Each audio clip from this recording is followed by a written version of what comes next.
What is up, you savages? We got a lot more news, details, and new information to talk about following the recent WWE 2K22 match gameplay reveal. There's also updates given to us by WWE 2K regarding some of you guys' questions. So as always, I'm here to keep you fully up to date. Make sure to have those notifications turned on to never miss the coverage, and let's get right into it. Following the match gameplay reveal, there were a lot of questions regarding the controls and the options that we will be getting. Some of those questions we did get answers for following the reveal. First off, if you are not a fan of the button smashing, they did confirm that there will be an alternate kickout system. Right now, the option that we have is that we button smash the A button on the Xbox or the X on the PlayStation, and you are able to kick out that way. You also still have the ability to use some type of resiliency to get up from the pinfall, and of course the roll break option is there if you're close enough. This will be the default option in the game, but if this is something that you do not like, you are able to go back to an alternate kickout system similar to 2K20. This will be one of the gameplay options that we get. In this option, you will get a meter and you gotta press the button when the meter lands on the safe zone. Another big concern in regards to the pin was that the referee count was extremely slow, and they haven't given us an update on it yet, whether or not they're gonna be changing it by speeding it up. A lot of us content creators already relayed the message to them, and a lot of the other concerns that you guys have, so whenever we get extra answers for that, I'll let you know. We had a BD Brandon Does Everything tweeting out that in WWE 2K22 you cannot change the camera angle in exhibition matches. Following the reveal, this was something that a lot of people were asking because of course we are getting a lot of different camera angles this time around, and everything is much closer. I personally don't mind. It's kind of giving me that older wrestling games feel to it, but yes, in case you guys were wondering, you're not able to change it. I do feel like once we actually play it, this might be something that we get used to right away. There's gonna be some new addition to creation this time around, and this one I did not expect, and this is in regards to combos. So when doing like attacks, you could basically perform multiple attacks back to back with the new combo system, and once you learn these combos, you're basically able to use it for every other superstar.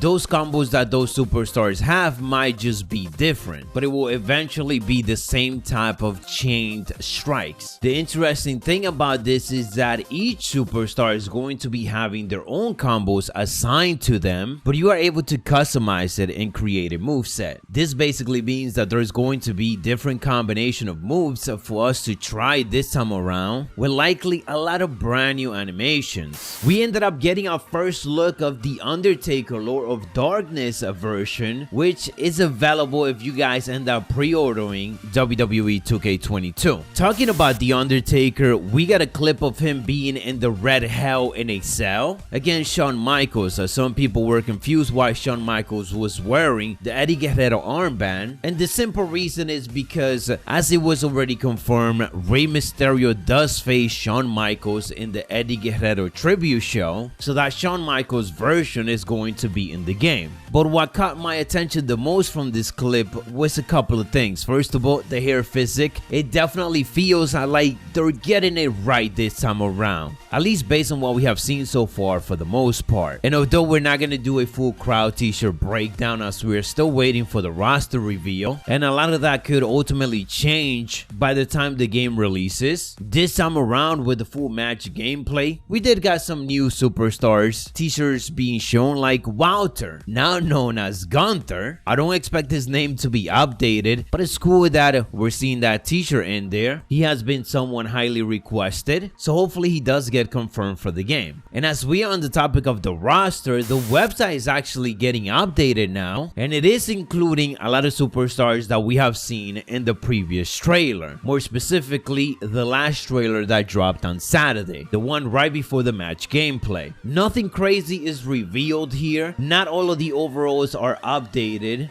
but we do know one new overall, and that is Eric Bischoff at a nicely 69 overall. He's obviously going to be a playable character if you end up getting the NWO for Life edition. And that roster review actually continues as another 2K account ended up revealing Eddie Guerrero's rating, and that is a 90 overall. finally they giving him that 90 love. Not really a surprise here, but we did got confirmation that we will also be getting regular Hulk Hogan. So he's obviously going to be one of the legends that we probably need to unlock through the unlockable store. So just like in previous year, this Hulk Hogan will be part of the default roster. You don't need to get the NWO edition. That NWO edition is simply going to give you the alternate NWO version of him, alongside Nash, Scott Hall, and Six. In regards to the stun meter, we ended up breaking it down last time, but I did make a mistake and I showed the wrong screenshot of it. The stun meter is actually on top of the superstar's head, and it worked just as we explained. Basically, when you hit your opponent enough with different attacks and grapple, attacks actually work better because it fills up that stun meter faster. Once you filled up that stun meter of the opponent, that opponent will not be able to reverse your moves. So this is your opportunity to do those finishers, those strong grapples, those crazy combos that you have, and so on. One of the big things this time around about WWE 2K22 is that we're going to be getting a lot of gameplay freedom, and a bit more of that was actually shown to us when we got to see Bobby Lashley performing a move on top of the announce table. As this year looks like they're taking it back, we're just going to be able to walk towards it and get on top of it and do whatever it is that we want. So we are not restricted to simply doing an OMG moment or a finisher in it. Literally something small, but it's one of those things again where it adds to that gameplay experience and potential fun that we could be having. So that is all the latest WWE 2K22 news and updates that I got for you guys. Make sure to have those notifications turned on to always be up to date. Drop a like if you found this informative. Stay savage, and I'll catch you on the next one.